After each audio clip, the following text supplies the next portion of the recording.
প্রয়াত প্রাক্তন প্রধানমন্ত্রী মনমোহন সিংকে শ্রদ্ধা জানাতে মাটির আবক্ষ মূর্তি তৈরি করলেন সৌরাজ বিশ্বাস।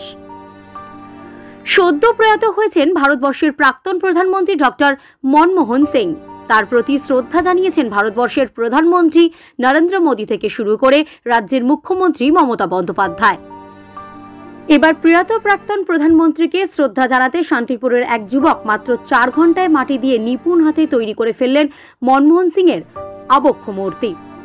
জানা যায় ওই যুবকের নাম সৌরাজ বিশ্বাস, বাড়ি শান্তিপুর পৌরসভার শ্যামবাজার এলাকায়, পেশায় একজন মৃৎশিল্পী। এ বিষয়ে সৌরাজ দাবি করেন যে আমি মনমোহন সিংকে শ্রদ্ধা জানাতেই এই মূর্তি তৈরি করেছি। নদিয়ার শান্তিপুর থেকে কাজল বসাকের সাথে সুস্মিতা রায়ের রিপোর্ট, দি নিউজ 24।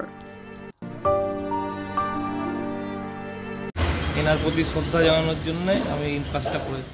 কাল সকাল 10টা থেকে এই 4-3টে।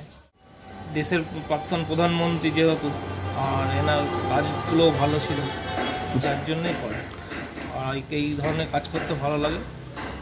4 ঘন্টা, 4 থেকে 4.5 ঘন্টার মধ্যে তৈরি করেছি। কি একাই তৈরি করেছেন? হ্যাঁ। কি দিয়ে তৈরি করেছেন এটা? এটা পুরোটাই মাটি দিয়ে তৈরি করা। আচ্ছা। তো শান্তিপুর একটা কৃতি জায়গা, সেখানে এরকম আরেকজন কৃতি মানুষের হাতে এরকম 4 ঘন্টার মধ্যে একটা মূর্তি তৈরি করে, যেমন নিখুঁত মূর্তি, আমি দেখেছি, নিখুঁত মূর্তি, তুলনা নেই, তার শিল্পকর্মের তুলনা নেই। তার এই শিল্পকর্মে আমরা শান্তিপুরবাসী হিসেবে অত্যন্ত গর্বিত এবং তার এই শিল্পকর্মকে আমি একদম হার্দিক শ্রদ্ধা জানাচ্ছি। এবং এই শিল্পকর্মের মাধ্যম দিয়েও এটাও প্রমাণ হলো যে মনমোহন সিং শুধু রাজনীতির লোক নন, শুধু অর্থনীতির লোক নন, শুধু প্রশাসক নন, তিনি একজন শিল্পীর চোখেও অতি আদরণীয়। এটা প্রমাণ হয়ে গেল এই শিল্পকর্মের মাধ্যম দিয়ে। আপনার নাম পরিচয়? আমি অলোক চ্যাটার্জি, সদস্য পশ্চিমবঙ্গ প্রদেশ কংগ্রেস কমিটি, সভাপতি, নদিয়া জেলা আইএনটিইউসি। এই খবরটি নিবেদন করছেন Basak Medicare chemist and druggist centre. এখানে পাবেন সঠিক মানের ওষুধ ও বেবি ফুড, হোম ডেলিভারিরও সুব্যবস্থা রয়েছে। এই খবরটি নিবেদন করছেন দাস এন্টারপ্রাইজ। একই ছাদের তলায় পেয়ে যাবেন বাড়ি তৈরির সামগ্রী। ঠিকানা ফুলিয়া অ্যাক্সিস ব্যাংকের পাশে।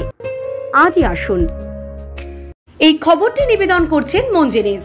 ঠিকানা ফুলিয়া ট্রেকার স্ট্যান্ডের ঠিক বিপরীতে।